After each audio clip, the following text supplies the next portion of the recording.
Hello everyone and welcome back. I apologize for my absence.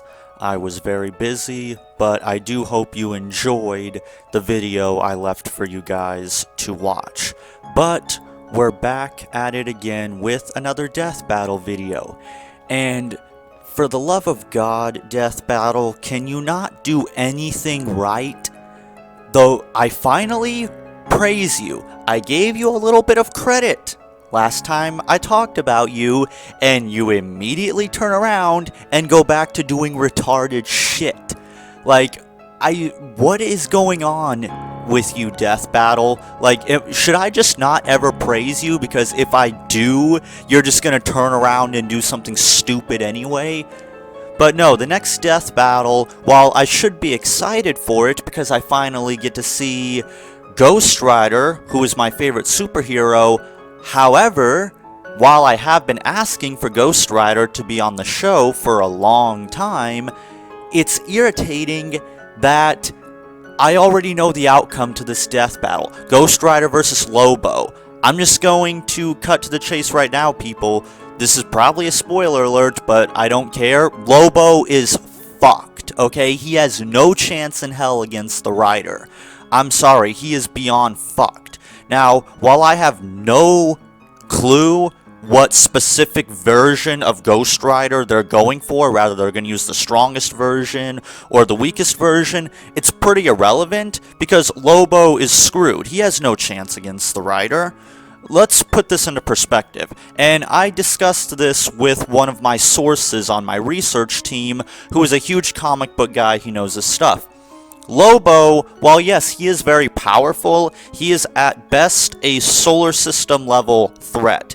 He is about as powerful as the Big Head Killer, just without the Toon Force. However, to the Ghost Rider, that is absolutely nothing. The Ghost Rider himself is a multiversal level threat.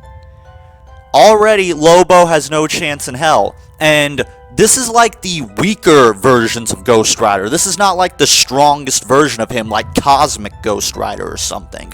No, like, most versions of the Rider is a multiversal threat. Like, that's already game over right there. However, though, even if we put power aside, Lobo still has very little chance, because the Ghost Rider is near impossible to actually destroy. The only times that the Ghost Rider has ever been destroyed outside of existence erasure, which even if you have immortality, you do not have the ability to resist being wiped from existence unless you're Azathoth or something like that. However, though, the only times that the Ghost Rider has ever been destroyed is through God and prayer, which was able to remove the Ghost Rider curse. It didn't actually destroy the Rider. All it was able to do was just remove the curse of the Ghost Rider itself. However, as far as I know, Lobo has very little connections with God or the church, so that's obviously not going to work out for him. And the only other time that the Ghost Rider was ever destroyed was when Deadpool somehow managed to throw him into the river Styx, and that destroyed him, because it was able to destroy the soul of the Rider itself. However, unless the fight is taking place near the river Styx, that idea is also out.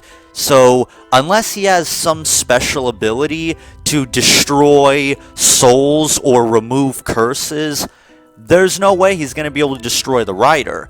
And contrary to popular belief, there's a lot of people that try to get cute and think, well, if you kill Johnny Blaze, you'll kill the Ghost Rider. It's like the Hulk. If you kill Bruce Banner, then the Hulk will die too.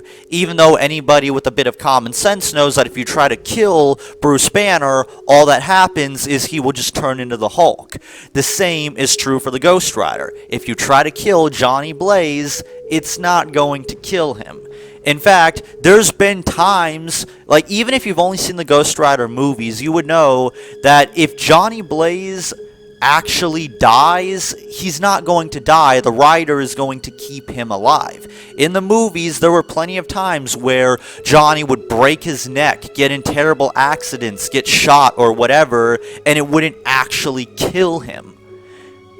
And you think that, oh, well, all he has to do is just get him to turn back into Johnny and kill him. That's not how it works. So Lobo has very little means here to actually stop the writer. And the penance stare will inevitably destroy him. Because unless you have no soul, the penance stare will work on you.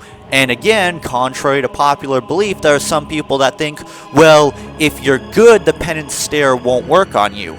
Not true. Even someone like Superman or Goku can be affected by the penance stare, no matter how good they are.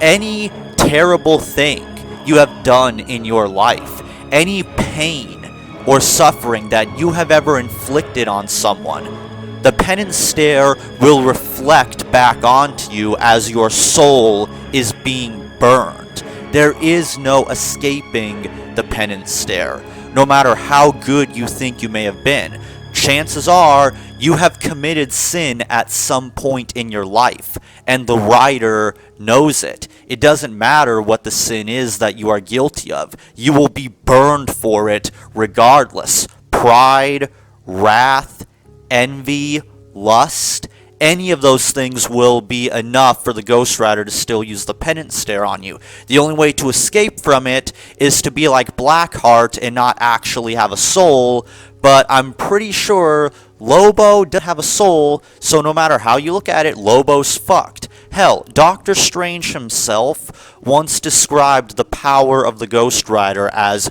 boundless.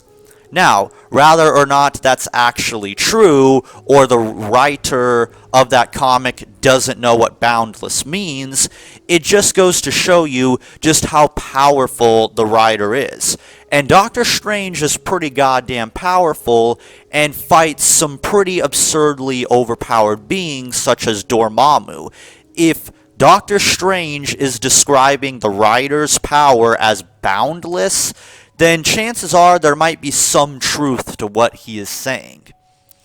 And I can already tell that this is going to be yet another sprite death battle, because whenever I do research on sprites and 3D models, which I often do when I'm doing research for my show that I want to create Blood Royale, I often check to make sure that there is some kind of 3D model or sprite animation of these characters before I set the Blood Royale in stone, and I actually plan on having a Ghost Rider fight in my first season, and from the research I was able to find, most if not all the assets for Ghost Rider that can be used for animation is purely sprite based. There's like one 3D model, and that's from the Ghost Rider game. So, unless there's like some 3D models from, I don't know, Marvel Ultimate Alliance or something, then chances are this is going to be another sprite animation, which really sucks. As I've mentioned, I'm sick and tired of Death Battle doing sprite animations when they have the ability to do so much more. I don't understand why Death Battle just can't get their shit together and do something right. And again, I want to be excited for this death battle, but it's pretty hard to when A, I already know the outcome because this is an obvious spite, and 2, I already know what type of death battle we are in for. Like, Johnny Cage versus Captain Falcon. That matchup was bullshit because nobody in their right mind thinks that Johnny Cage has a chance.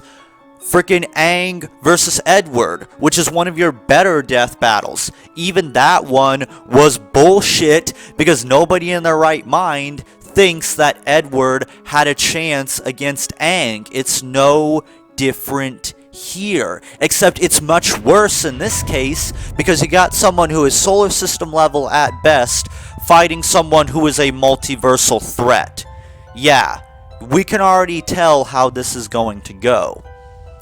So, I don't know. I wish I had more to say about this, but it's Death Battle. I mean, what do you expect? I mean, we'll see how the Death Battle turns out. Maybe it will be better than I expect. However, if you follow my channel, you already know what to expect from Death Battle, because they don't understand the definition of insanity, because they always do the same thing over and over and over again, expecting a different result.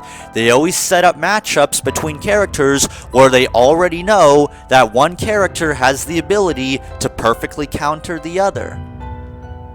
So that's about all I can say about that, at least in regards to the prediction side of this. I'll probably have much more to say when the actual Death Battle comes out.